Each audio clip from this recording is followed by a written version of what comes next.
여야의 대장동 격돌은 국감장 밖에서도 이어졌습니다. 더불어민주당은 윤석열 전 총장 당시의 부실 수사가 본질이라며 대대적인 국면 전환에 나섰습니다.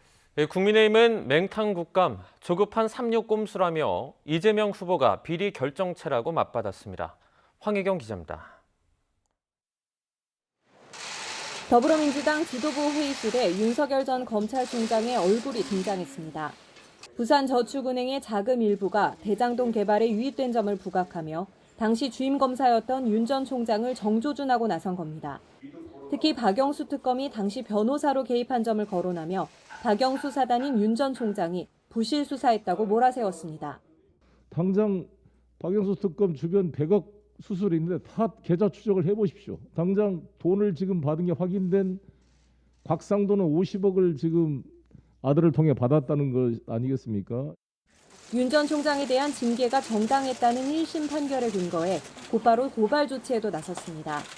직권을 남용해 판사 3평과 개인정보를 수집하는 등 국가 공권력에 대한 국민 신뢰를 깼다는 주장입니다. 권한을 남용했다라는 표현이 계속해서 등장합니다. 다시 말씀드리면 형법상 직권남용에 해당하는 행위다라는 뜻입니다. 피의자로 입건하지 않은 상태라고 해서 저희들이 고발을 통해서 신속한 수사를 촉구하기 위해서 이번.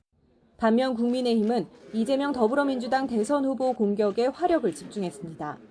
민주당과 이재명 후보가 자료도 증인도 없는 맹탕 국감을 만들고 있다면서 조급한 삼류 꼼수라는 비아냥을 쏟아냈습니다.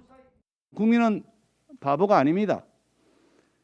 우리 당으로 접수된 국민국감 의견서만 보더라도 이 후보는 당장 구속되어도 이상할 게 없는 비리 결정체라고 판단됩니다.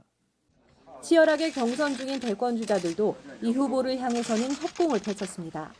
윤 전 총장은 이 후보의 사기 행각에 놀아나면 안 된다며 공세 수위를 높였고, 홍준표 의원은 대선을 안개 속으로 끌고 가는 게 비리 덩어리 이재명의 전략이라고 비판했습니다.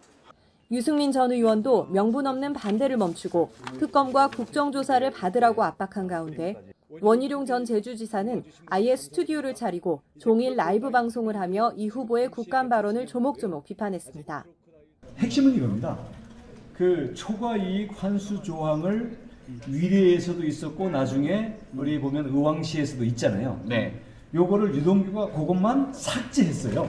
초과이익 환수 조항이 사라지는 7시간 동안 도대체 무슨 일이 있었던 건가? 그렇죠. 이거는 누구와 연락을 했던 것인가?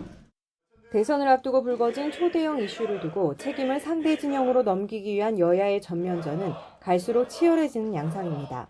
YTN 황혜경입니다.